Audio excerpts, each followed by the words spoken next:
Good morning, everyone. This is Okie Ranch Wife, A Banquet of Consequences.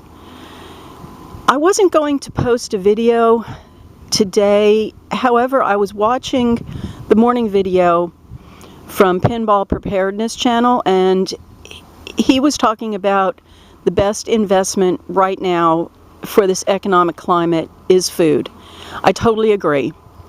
He had also mentioned that people, even though they are growing their own food, they say, I can't grow citrus, specifically oranges, lemons, limes, and they are right now the most widely acknowledged sources of vitamin C in the world, in today's diet.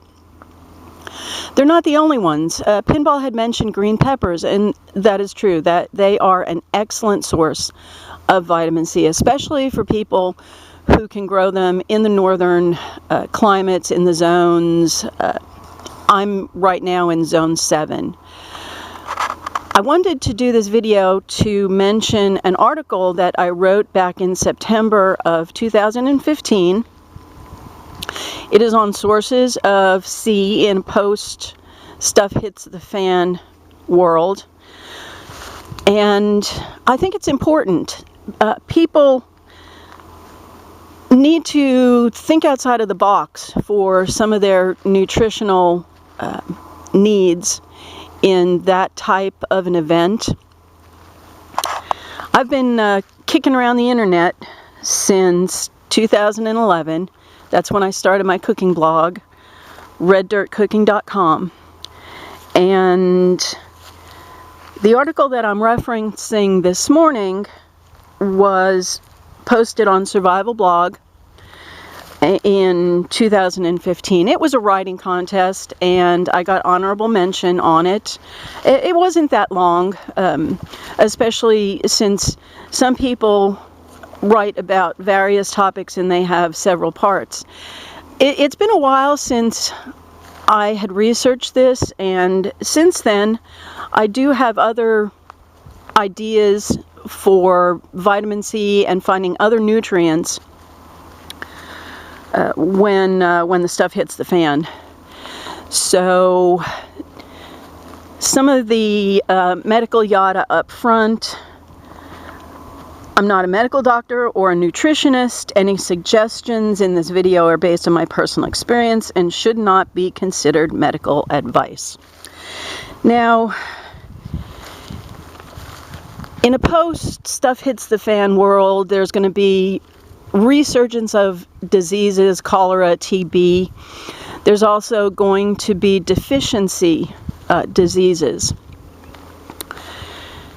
And they can be deadly.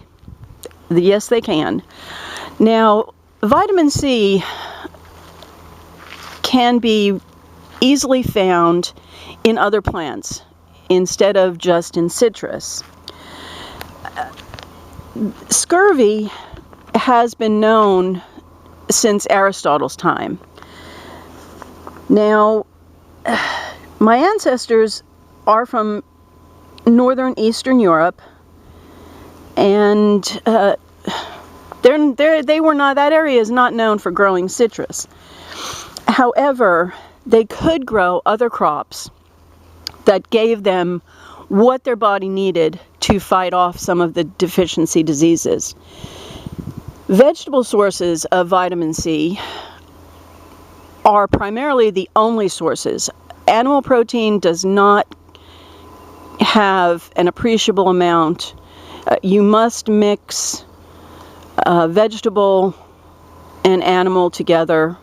I know some people are going to call me out on that. What about carnivore diet, etc.? Yes, I mean, you only need 20 milligrams of vitamin C to stop a deficiency disease. But vegetable sources include red, yellow, and green bell peppers, cayenne and jalapeno peppers, broccoli, Brussels sprouts, tomatoes, daikon radish, asparagus, cauliflower, parsley, garlic, fresh green peas, kale, spinach, collards, mustard, and turnip, and chard. There's also cabbage, green and red, leeks, sweet potatoes, beet greens, Irish potatoes, winter squash, sauerkraut. And getting into the herbal sources, cilantro, chives, thyme, basil, parsley. For those, you're going to notice they're the darker leafy greens. There's also rose hips, cantaloupe, melon, strawberries, blackberries, raspberries, and black currants. Now, mostly you should eat those items either raw or lightly steamed, and they need to be eaten as fresh as possible. Right there you see some of my free-range cows. Disclaimer, they're actually my neighbors who run them on my pastures. You can see another one down there by the collapsed barn. I'm not walking very much because this camera that I'm using does not have an auto stabilizer. This is my second attempt. The first one I started to get seasick because I was walking and limping because of my knee that I hurt several months ago. So I was like, oh, I cannot do this to these poor people. But anyway, getting back to the vitamin C, there is, sauerkraut is one of the best sources of C because it's fermented, and you need the naturally fermented sauerkraut. The processed in the can, yes, you'll get some, but it definitely is not optimal. The heat processing does reduce the C content and the probiotics. You've all seen, or either physically you have them or you've seen them on the internet, those sauerkraut crocks. You have the weight that keeps the cabbage under the surface of the brine, which is salt and water. Any other, maybe possibly dill seeds or caraway seeds that you want to put in there. You can find them almost anywhere that there's a homestead supply, possibly a box store. I have seen them at Lehman's in Kidron, Ohio. They are a very good non-electric store that supplies and the local Amish, and also sells some of the Amish products there. It's a wonderful store.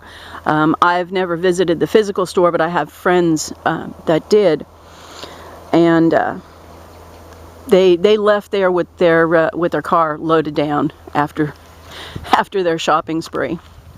But I did want to mention some of the references that I used for writing this article back in 2015. These are the references that I had, which are my physical books.